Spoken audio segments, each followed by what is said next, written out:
expectation is one of the foundational notions in stochastic analysis, in finance, different places. So though it looks too abstract, but when you will see some of the applications of it, you will be surprised. That's why the first one. It's pretty surprising. Anyway, so let's begin with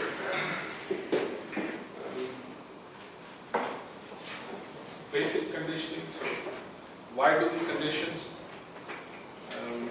We want to condition, so we know about the events, that we want to condition one event or other, because, so, prototype example, so what is the probability that the birthday of Eunice is in January? 1 by 12. So it's 1 by 12. But if someone tells you that the month in which Eunice born starts with J. Now what is the probability that he born in January? 1 by 3. So if you incorporate, condition, the information that we have obtained, the new information, then your probabilities will be updated after. So 1 by 12 and 1 by 3. So it's like a 4-time increase.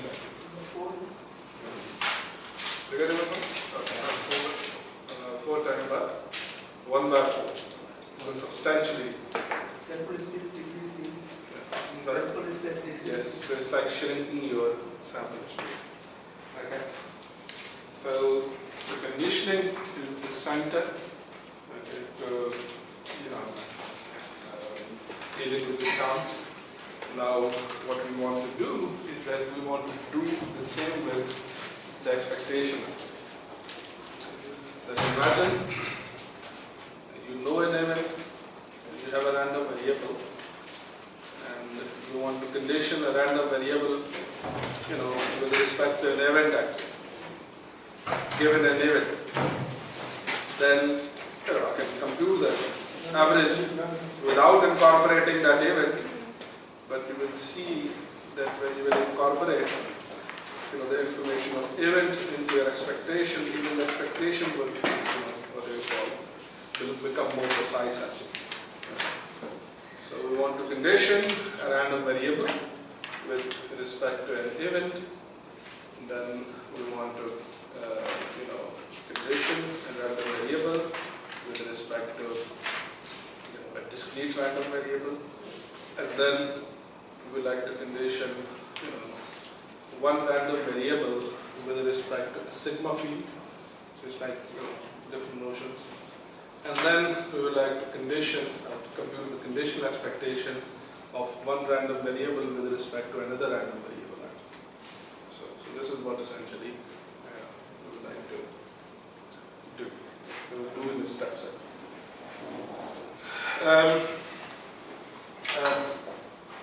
Okay, let's begin with an exercise for you. I'm always going to assume in this lecture that I'm in a probability space, omega phi. Okay. The exercise, that is exercise 4.3 from the book, it says that if you take any event from sigma field, then this particular event basically induces a new probability space actually. Okay? A new probability space in which the underlying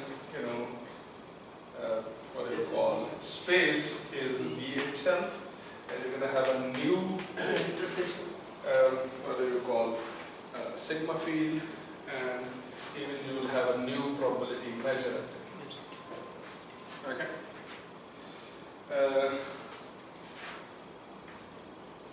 So as you said a minute before actually, that if you compute the conditional probabilities given a set, then that set becomes what do you call, the sample space for you. So the sample space is no more omega, but this fixed element B, and the sigma field that you have is basically the collection of the intersections of all elements from sigma field.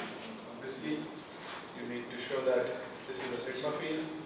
And then the probability measure that you have to define on this sigma field into 0 to 1 is the conditional probability that if you compute the probability P sub P of A, then this is same as computing the conditional probability of A given B, and which is same as saying that probability of A intersection B over probability of A actually. So you can prove that this new probability space is basically an induced probability space actually. Okay? So this is what that would like to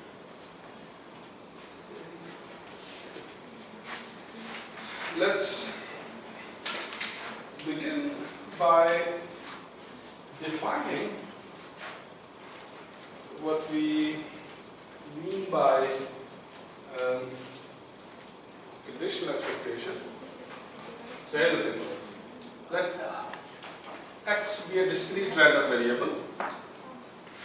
Okay, if it is a discrete random variable, then it's going to be a map from omega into r that is measurable, and it's going to take some discrete number of values. Okay. And now imagine that I'm taking a B from the sigma field F. Okay. And I'm interested in defining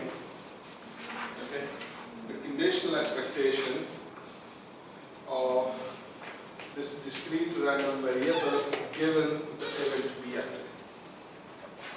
So this is what that I would like to define. How can I compute this conditional expectation? If you have a conditional expectation, you need a conditional probability measure, which you already have here actually. Sir, the last equation, probability of A should be over probability of B over. Yes, oh yes, correct. It should be probability. Makes me thinking maybe some miracle is happening. It's obviously probability of B. So in other words, if you want to compute this conditional expectation, you need what? You need to use the conditional probability measure. And how are you gonna do it? I can actually compute this by saying that okay, take this as a sum xi, where I runs from 1 to infinity, of the conditional probability, okay, B of these singletons xi. Okay, that's how we define conditional probability. And what would be this conditional probability? So I equal to 1 to infinity xi, and in fact we can say that probability of this singleton xi by singleton xi, sorry, x equal to xi, must write in this manner, x equal to xi intersection b, and everything divided by probability of b. So I can write this probability of b here. Okay? And what would be the further simplification of this? This would be same as saying that I equal to 1 to b, I am computing the probability of not x, but x multiplied by the indicator function b, okay, being equal to xi actually. Okay? Okay? So I can write this intersection in this manner. I can say that, okay, I'm interested in that part of the x which is in B, and I want it to be equal to xi actually. That's another way to write the same thing. Okay? And if this is the case, then what does this mean? So this means that this is nothing, but this is expectation of what? B. Of the, not B, but x times indicator function of B. Okay? X times indicator function of B. Hence, I can say that the conditional expectation of x given B is the same as computing the integral of x multiplied by the indicator function of B over Probability. probability of B actually. Okay?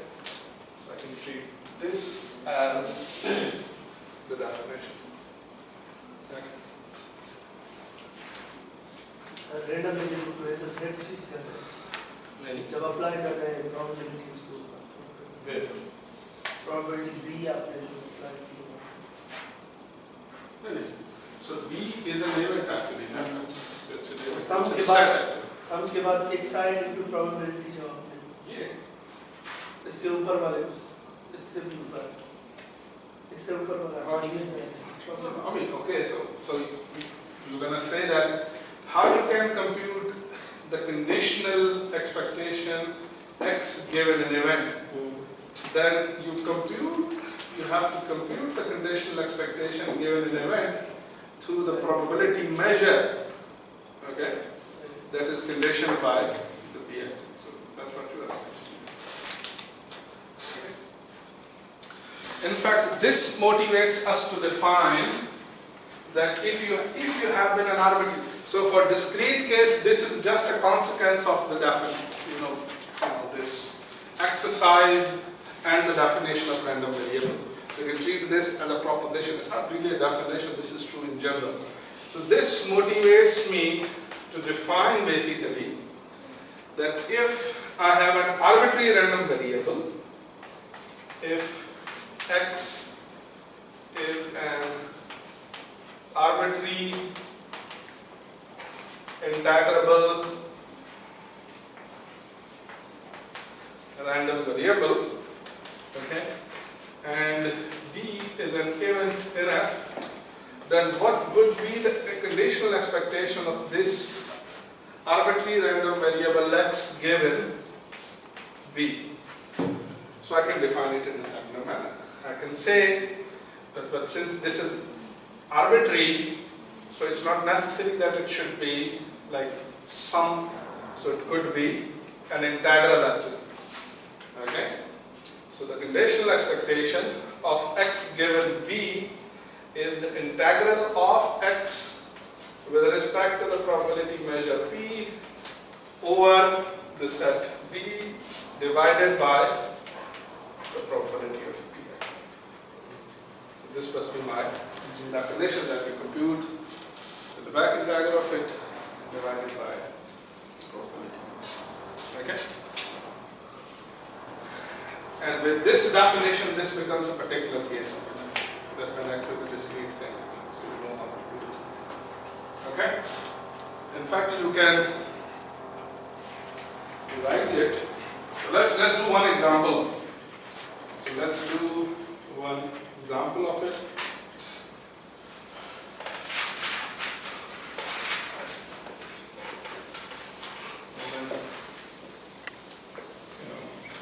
Generalize it a bit.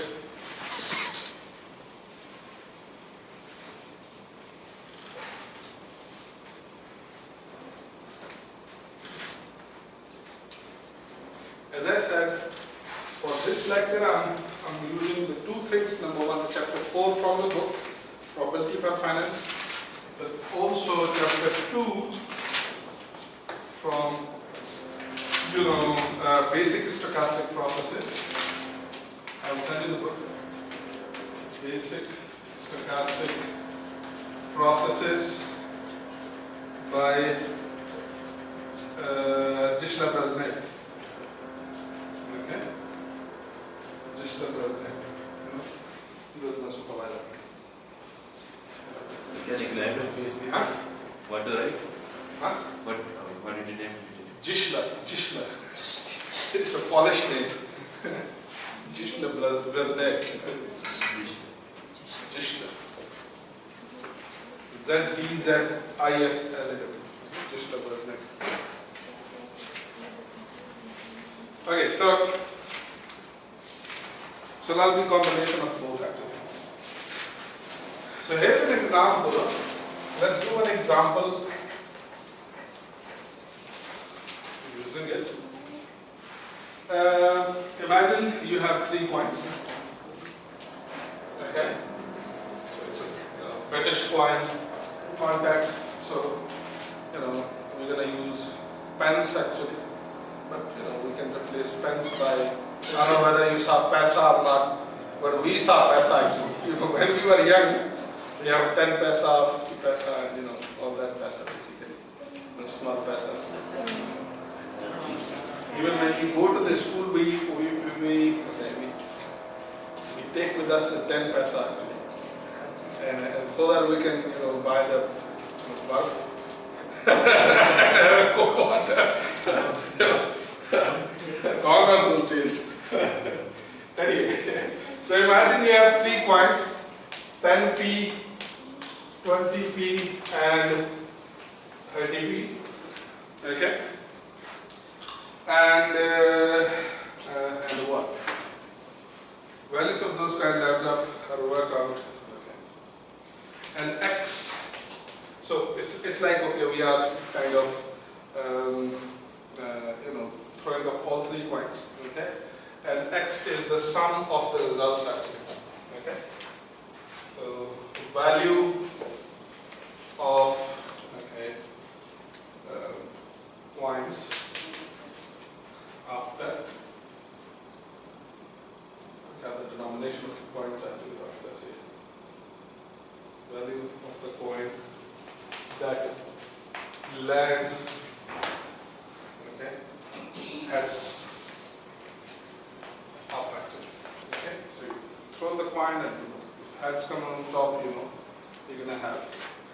So what potential values this x can take?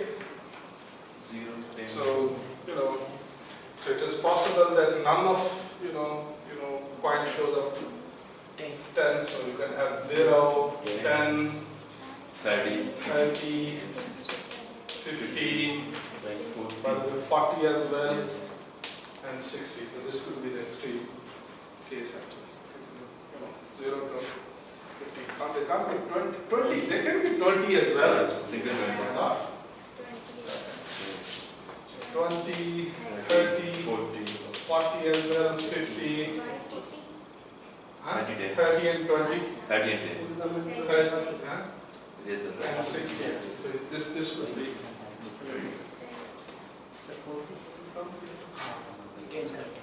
Now let's take the coin.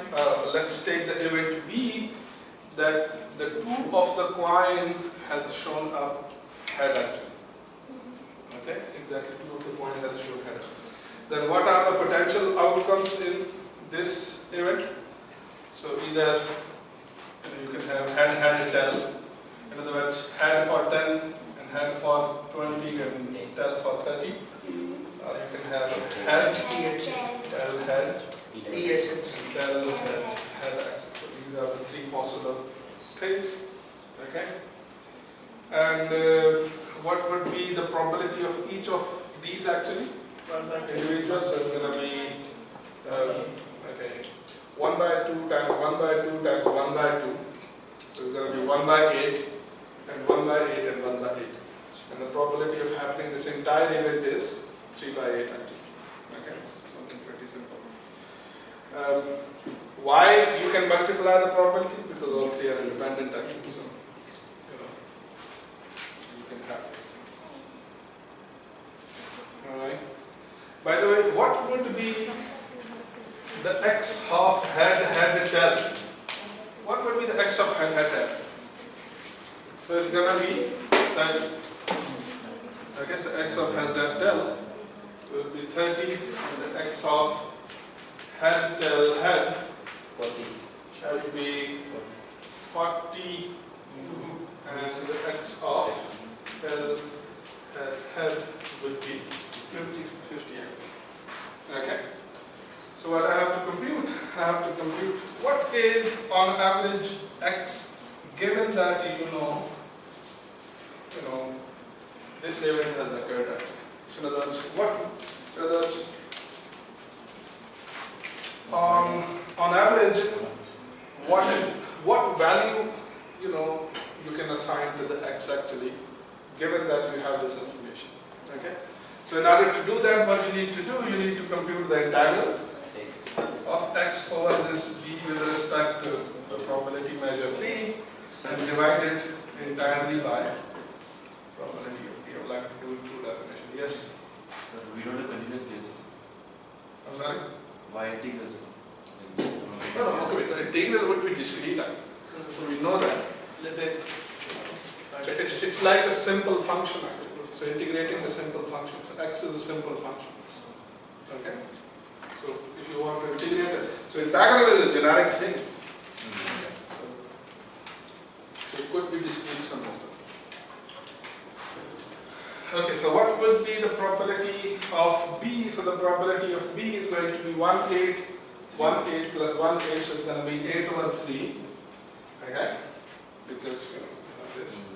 And what would be the probability or the integral of this guy? So what you have to do is that value that x takes in b multiplied by the probability of that outcome.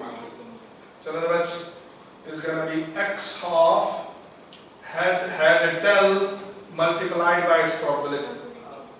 So it's going to be 30 times 1 over 8 plus 40 times 1 over 8 plus 50 times 1 over 8. Okay, so this is going to be the integral. So the value multiplied by its measure. Okay, so just simple apply the definition of simple function. And if you simplify it, okay, the outcome comes as, on average you can expect it to be 53, 1 over. So 40. 41. How's that? 40 what? Answer. Any? So 8 to common over weight. Where No. Ah, okay. Are we doing something? Ah, okay. Alright. So there is a difference between question and statement, because the statement says that third point is a 50p coin. So with 30p our calculations are fine. So it's going to be on average 40. Okay. This is the value that it can bring up. So it just simply shows that how you can compute the integral. There are two exercises from Conditional. Okay. One exercise is 2.1, which simply says that show that expectation of x given omega is equal to. So in other words, if you condition x with the entire omega, this is same as expectation of x. Okay? You can see it from definition. Just follow it from definition. You don't need to prove it. Okay? So the second thing is that if you compute the conditional expectation of indicator function, maybe a 2.2 exercise. 2.2. It also follows from definition that if you compute the conditional expectation of the indicator function of A given B, tell me what you're going to get. So A is an event. Okay, so A is from F. Okay, so we know that if A is from F, then indicator of A is a random variable. So what would be the conditional expectation of A, given 1b. B. One A actually class indicator A. So it takes two values. It takes two values, 1 and 0. So the indicator, so this should be equal to the conditional probability at A given B. Think about it. What is the expectation of an indicator function of A? Which is the probability of A. So if you want to compute the conditional expectation of an indicator function given B, it should be. Just apply the definition and you see that this must be. This must be. Probability of B 3 over 3 over 8 है क्या? I'm sorry? Probability of B 3 over 3 over 7 होगा ना? 3 over? 7. क्योंकि इसमें हमारे पास एक आते हैं. What do you mean by 3 over 7? Probability of B 3 over 8. Okay. So it's what is the probability of happening this event actually? So 1 over, not 1 over 2, 1 over 8 actually. 1 over 8. So this is 1 over 2, 1 over 2, 1 over 2. Independent events, multiply them. So that's 1 over 8 plus 1 over 8 plus 1 over 8. So you have 3 over 8 actually. This is what is the case. So let's move next. Let's move next. And let's define the conditional expectation of. Desired event. So let's take this to a new level. This definition to a bit new level. And that new level is okay. Rather than conditioning over an event, let's condition now over a partition of the sample space. Okay, this would be a bit advancement, huh? And you have to guess the definition. How difficult.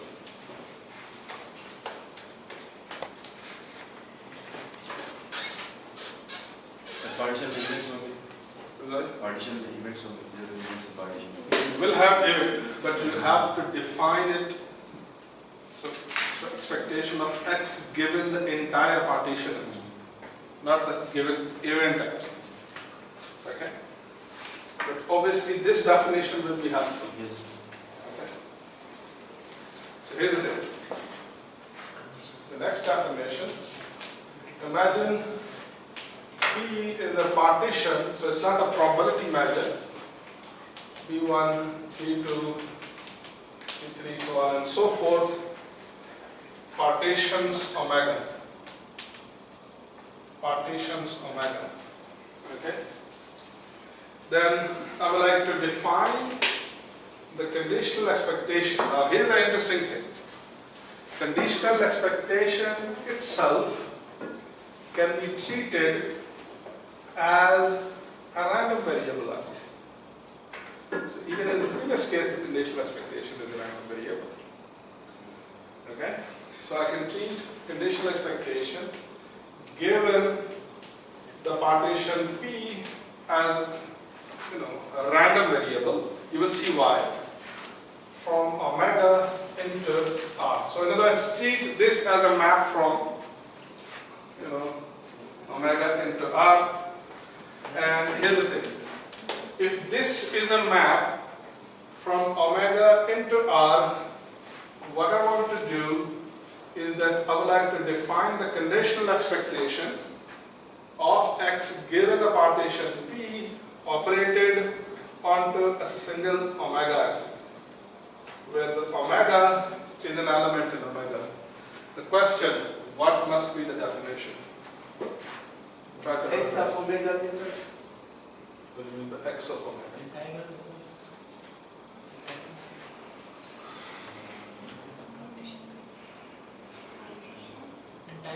So what is going to be?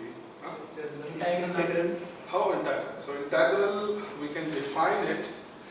So we have defined it for an event actually. So this is not an event, that's a collection of events actually. And I would like to define a conditional expectation, a well-defined notion for an entire partition, not for just a particular event actually. So here's another interesting thing. Think about it. So this is given to you. This sir हर B के ऊपर conclude करने का सम infinite सम